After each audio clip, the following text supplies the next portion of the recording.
অবসরকালীন আর্থিক নিরাপত্তা নিশ্চিত করতে চালু হয়েছে সর্বজনীন পেনশন স্কিম। এর প্রচার প্রসারে রাজশাহীতে শুরু হচ্ছে বিভাগীয় পেনশন মেলা। এই বিষয়ে আরো জানাতে রাজশাহী থেকে যুক্ত হয়েছেন রাকিবুল হাসান।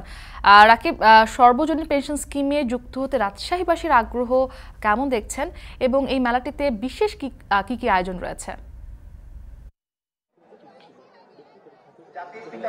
মুক্তি আসলে নারী পুরুষ বা সমাজের যে কোনো শ্রেণী পেশার মানুষ শেষ জীবনে আর্থিক নিরাপত্তা আসলে সবচেয়ে বেশি খোঁজেন এবং সে কারণে যে জাতীয় পেনশন স্কিম এটি চালু হয়েছে এবং এই আজকে কিন্তু সেটির যে সম্প্রসারণে যে মেলা, সেই মেলার কিন্তু রাজশাহীতে আয়োজন হয়েছে এবং রাজশাহী মাদ্রাসা মাঠের পুরোটা জুড়েই প্রায় 150-র বেশি কিন্তু আসলে বুথ রয়েছে এখানে এবং এই বুথের মধ্য দিয়ে সরকারি বেসরকারি স্বায়ত্তশাসিত আধা সরকারি সমস্ত প্রতিষ্ঠানই কিন্তু অংশ নিয়েছে এবং কিভাবে আসলে এই সার্বজনীন স্কিমে মানুষ অংশগ্রহণ করতে পারে এবং তার কতগুলো আসলে স্কিম রয়েছে সেই সমস্ত বিষয়গুলো যেমন এখানে জানানো হচ্ছে।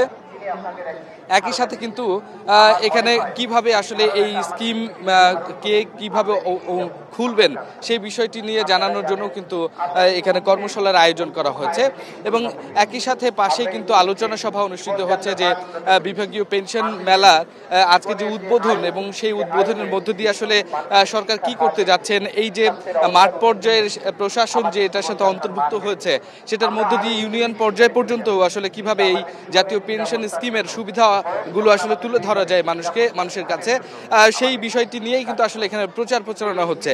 আজকের অনুষ্ঠানের বা আজকের এই মেলার এই স্টলগুলোর মুখ্য উদ্দেশ্যই কিন্তু আসলে যার যার প্রতিষ্ঠান থেকে তাদের যে স্টেক হোল্ডারগুলো রয়েছে বা যেই প্রতিষ্ঠানগুলোতে আসলে বিশ্বাসী সেখান থেকে আসলে জেনে নিতে পারবেন যে আসলে কিভাবে এই স্কিম তারা নিজেরা করতে পারবেন এবং এই সার্বজনীন পেনশন স্কিম কিভাবে আসলে তাদের জীবনে কাজে আসবে।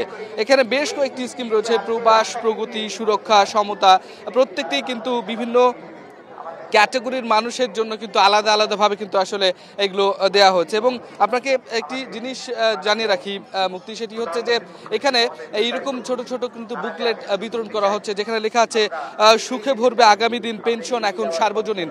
এর মধ্যে কিন্তু প্রত্যেকটি স্কিমের বিস্তারিত দেওয়া থাকছে এবং এখানে সাধারণ মানুষের অংশগ্রহণ কিন্তু অনেক বেশি।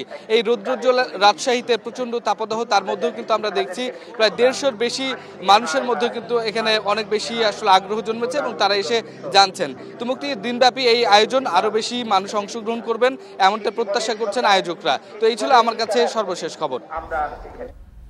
রাজশাহী থেকে যুক্ত ছিলেন রাকিবুল হাসান। ঈদের পর বেড়েছে